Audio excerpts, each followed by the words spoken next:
Educação à distância, mudando realidades.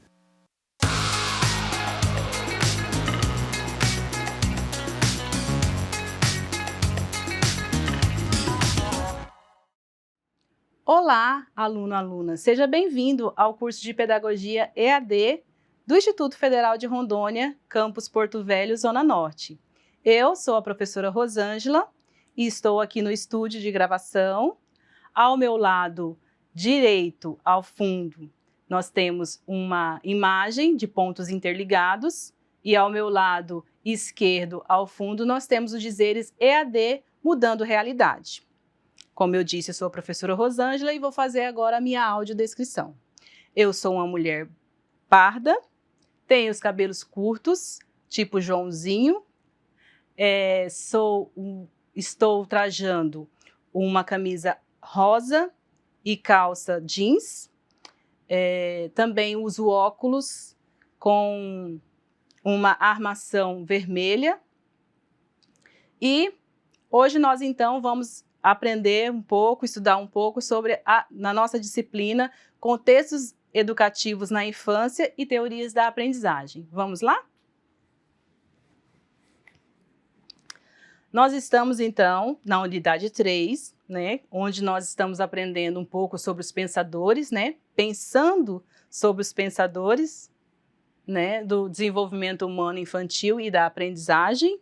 E qual que é, então, o objetivo da nossa aula hoje, né? É conhecer os principais pensadores que contribuíram por meio de seus estudos com o desenvolvimento humano, impactando de maneira valiosa a pedagogia. Nós estamos fazendo, né, já algumas aulas, trazendo conhecimentos, né, conhecendo um pouco sobre esses pensadores, e hoje nós estamos trazendo mais um queridinho, né, da pedagogia. Quem será esse queridinho da pedagogia? Vamos ver? Levi Seminovich Vygotsky. Quem é esse, né? Quem é o famoso Vygotsky? Nasceu em 1896 e faleceu em 1934. Então, quer dizer, foi um homem que contribuiu muito, né, para a nossa área, contudo, com pouco tempo, né, de vida. Morreu aos 37 anos. Ele foi um psicólogo bielorrusso que realizou diversas pesquisas na área do desenvolvimento da aprendizagem e do papel preponderante das relações sociais e também da cultura nesse processo, o que originou uma corrente de pensamento denominada histórico-cultural. E aqui eu trago duas observações. Nós estamos vendo aqui esse nome escrito nesta forma, aqui, Vygotsky, com 2 Y, e depois nós vamos ver aqui no decorrer dos slides, tem outros escritos. Por quê? Vygotsky, você vai ler em um livro com 2 Y, com um Y, com um I. Isso depende, então, da tradução, né? De acordo com a tradução que você está lendo, né? Se é americana ou se não, vai depender, por isso do Y, tá? Mas se você encontrar uma bibliografia com I também, não está errado. E outra observação é a questão dessa nomenclatura histórico-cultural. Você também pode encontrar, né, em literaturas, em outros estudos, em outras obras, né, e pesquisadores também que estudam sobre Vygotsky, sobre a questão dessa outra nomenclatura. Qual? Sócio-histórico, sócio-interacionista, histórico-cultural, né, que é essa. E aí eu trago essa observação. Ultimamente, nessas últimas pesquisas, né, esses novos teóricos que têm estudado, os novos pesquisadores que têm estudado sobre Vygotsky, eles têm, então, denominado e usualmente mais essa nomenclatura, né, histórico-cultural, que também foi uma nomenclatura que o próprio Vygotsky utilizou, né, essa nomenclatura histórico-cultural. Quem foi, então, né, Vygotsky?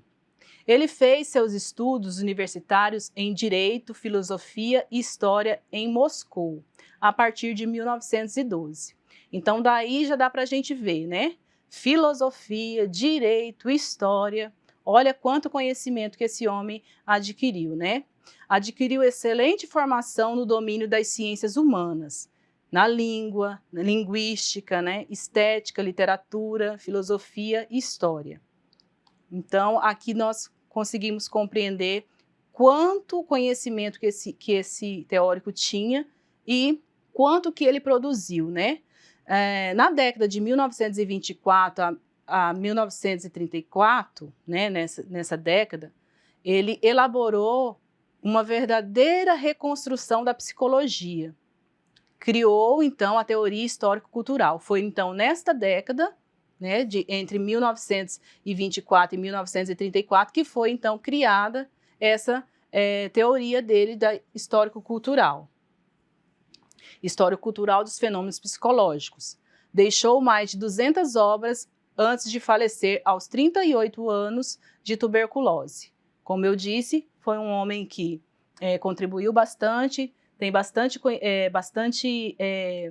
contribuições, conhecimentos para a nossa área, principalmente, né, na área da pedagogia, só que foi um homem que morreu precocemente, né? Contudo, a partir, então, de todo o seu conhecimento, de todas esses conhecimentos que ele desenvolveu, né, direito, artes, filosofia, né, ele contribuiu com mais de 200 obras. E essas obras, elas não puderam nem ser totalmente contabilizadas, algumas delas foram perdidas, né? Então, por isso que falam, mais de 200 obras, né, esse teórico produziu para nós, para o nosso conhecimento, para a humanidade. E aqui a gente traz as principais obras, algumas, né, das principais obras dele. Psicologia da Arte, que ele ainda desenvolveu quando ele estudava literatura, quando ele estudava arte, né, bem no começo dos seus estudos. A construção do pensamento e da linguagem, foi um outro conhecimento, uma outra obra que ele publicou. Aí a gente destaca aqui essas duas obras que foram publicadas aqui. A primeira que foi publicada, de Vygotsky, que foi publicada aqui, foi A Formação Social da Mente, né, pela editora Martins Fontes. Depois, Pensamento e Linguagem. E essa obra aqui do meio, né, que é as obras completas, ela é até o tomo 6, contudo, né, eu não consegui achar uma foto do tomo 6, mas eu trouxe aqui. Então, se você quer se aprofundar nos conhecimentos, na teoria, né, nos conceitos de Vygotsky, essas obras completas desses 5 tomos são essenciais para você se aprofundar. Então, na última aula, nós estudamos sobre Piaget, e hoje nós estamos com Vygotsky. E qual que é o paradigma, né, desses autores? Há pessoas que falam, né, que eles eram rivais, ou tem até umas imagens, né, se você vê na internet, Piaget contra Vygotsky, e não tem nada disso, né? Eles foram contemporâneos, contudo eles não se conheceram, mas nós devemos trazer aqui, então, a diferença dessa teoria. Eles apenas partem de pontos diferentes, né? Mas a gente vai ver que Vygotsky, ele não rejeita os conhecimentos, né, e a teoria de Piaget. Então, para Piaget, ele acentuou seus conhecimentos, a sua teoria, nos aspectos estruturais e as leis essencialmente universais, ou seja, de origem biológica, como nós vimos. Já Vygotsky insiste nos aportes da cultura, na interação social e na dimensão histórica do desenvolvimento da mente. Ou seja, aqui nessa dimensão histórica do desenvolvimento da mente.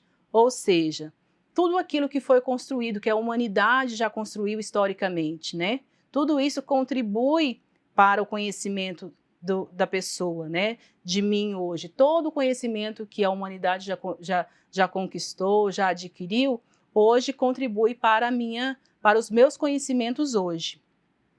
Então, para Vygotsky,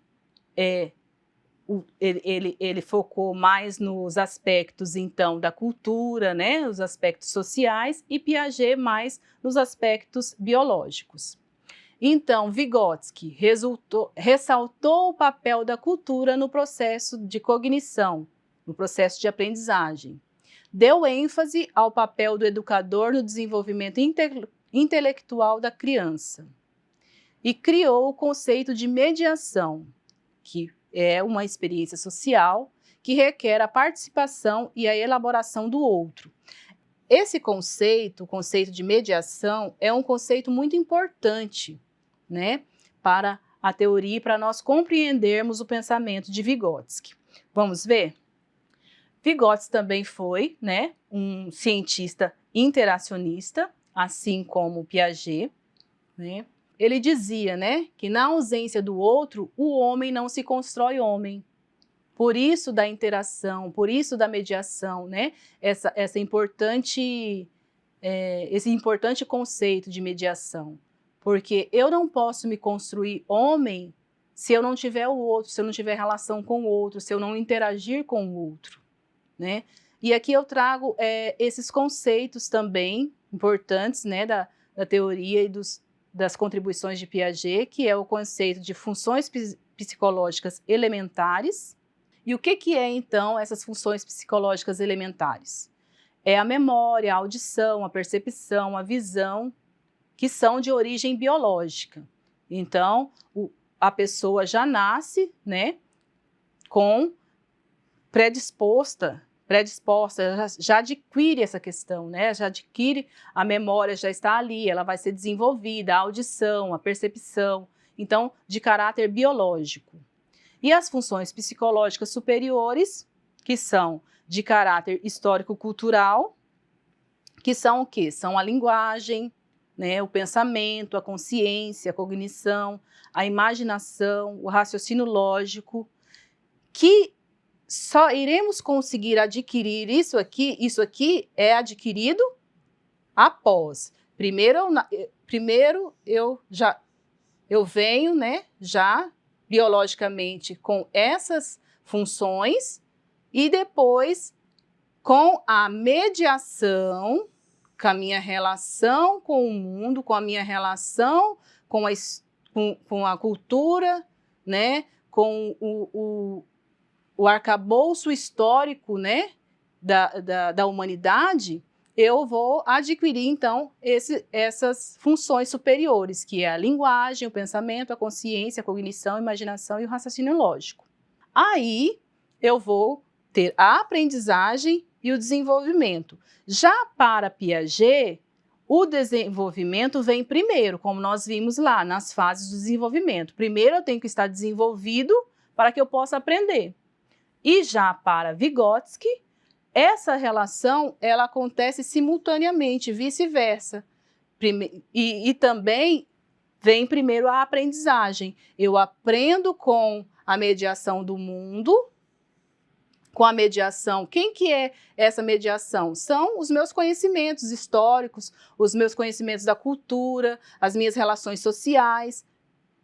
Essa é a mediação, né? Em que vai fazer me desenvolver a linguagem, o pensamento e essas funções superiores. Então, esses três conceitos são muito importantes, né, para a teoria de Vygotsky. E para o campo da pedagogia, para o campo educacional, quais são as contribuições, né, de Vygotsky? São várias, né, as contribuições.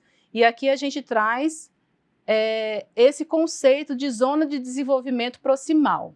O que é essa zona de desenvolvimento proximal? É um conceito muito importante, né, na teoria dele. E para o campo da pedagogia, essa zona de desenvolvimento proximal é onde o professor vai poder agir. O professor entendendo que essa zona, o ZDP, né, o aluno entra na sua sala de aula hoje, ele já traz conhecimentos prévios, né? O aluno Hoje, o aluno atual, ele já traz conhecimentos que foram adquiridos antes dele entrar na escola. Então, aqueles conhecimentos atuais que ele tem é a zona de desenvolvimento real, é o que ele tem de real. A mediação, que é a zona de desenvolvimento proximal, é aqui que vai acontecer a mediação. É aqui que o professor, então, vai agir.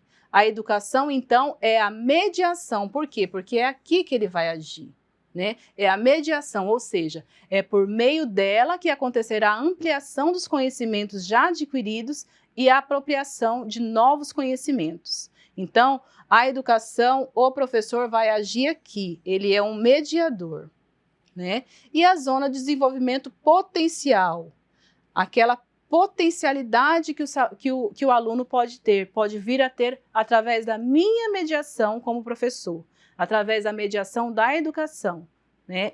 Ele vai, então, passar da zona de desenvolvimento real que ele tinha para proximal, que ele pode vir a aprender, o que ele vai aprender, e a zona de desenvolvimento potencial, o saber alcançado, o que ele alcançou, o que ele aprendeu. E o professor? O professor, então, é esse. O professor aqui, a gente fazendo uma analogia, o professor é essa mediação, né? Dentro dali da zona de desenvolvimento proximal. O professor é essa mediação. O professor, ele vai intervir, vai fazer a intervenção por parte do professor, é fundamental para o desenvolvimento do aluno, pois ele deve intervir na zona de desenvolvimento proximal de cada aluno, provocando avanços que não ocorreriam espontaneamente. Ou seja, o aluno ele já tem conhecimento e ele também pode adquirir conhecimento sozinho. Só que o professor ele está ali para intervir, para fazer, então, intervenções e levar esse aluno a adquirir um conhecimento para além do que ele já tem, né? Qual que é a função? Eu como professor, não posso ficar oferecendo apenas conhecimento que ele já tem, eu tenho que desafiá-lo, eu tenho que ser um veículo em que vou possibilitar a esse aluno um maior avanço, um conhecimento para além daquele que ele já tem, né? Por isso, esse conceito de mediação é muito importante para a teoria de Piaget. De Piaget não, gente, desculpa, Vygotsky. Teoria histórico-cultural. Então, essa é um dos conceitos, né? Porque essa teoria, vocês podem ler, vocês podem se avançar, nós estamos trazendo aqui uma visão mais generalizada sobre esse conceito, sobre quem é Vygotsky, né? E você pode se aprofundar em outros estudos, né? Para vocês compreenderem melhor sobre quem foi Vygotsky e qual que é, então, essa teoria dele. Eu trouxe aqui para a gente compreender um pouco, para a gente fixar, né? Uma frase vygotskiana. Na ausência do outro, o homem não se constrói homem, né? A questão da cultura, da relação social.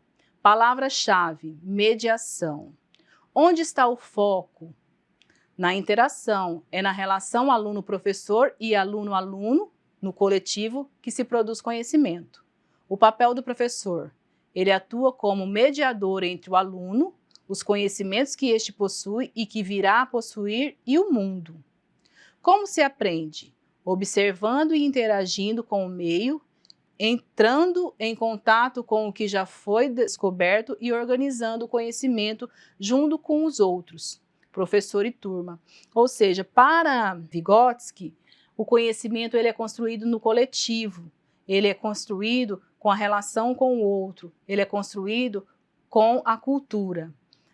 Uma coisa muito importante também para nós é, nós compreendendo essa teoria de Vygotsky, nós vamos compreender que a criança aqui não é a mesma criança lá da Europa, vamos dizer, né? Por quê? Porque a cultura de lá é diferente da nossa cultura, né? A cultura de uma criança que vive aqui na cidade, que tem acesso à internet, que tem acesso ao computador, os conhecimentos que essa criança tem são diferentes dos conhecimentos daquela criança ribeirinha, né? Que talvez lá não tenha internet, que ela talvez não tenha acesso a um celular, né? Que lá os conhecimentos delas vão ser diferentes. Então, essa questão da zona de desenvolvimento proximal, o professor é primordial para o professor. Por quê? Porque eu tenho que partir daquilo que o aluno já sabe, para que eu possa intervir, para que eu possa agir. Então, aqui eu trago uma outra frase, né, de Vygotsky, em que ele diz: a interação social é a origem e o motor da aprendizagem e do desenvolvimento intelectual.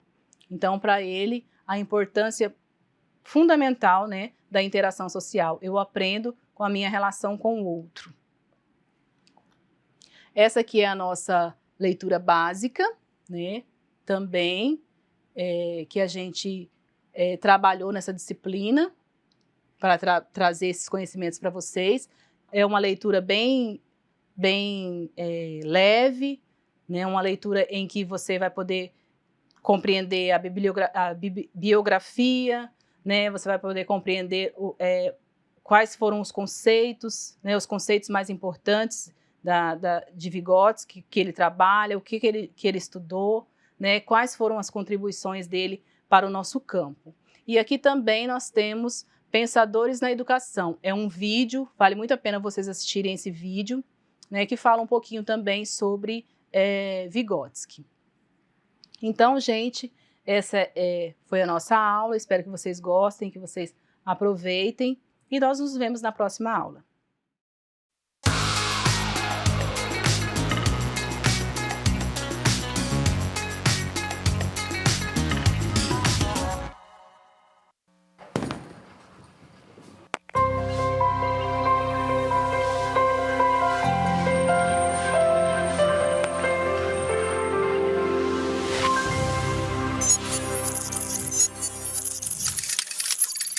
Educação à distância, mudando realidades.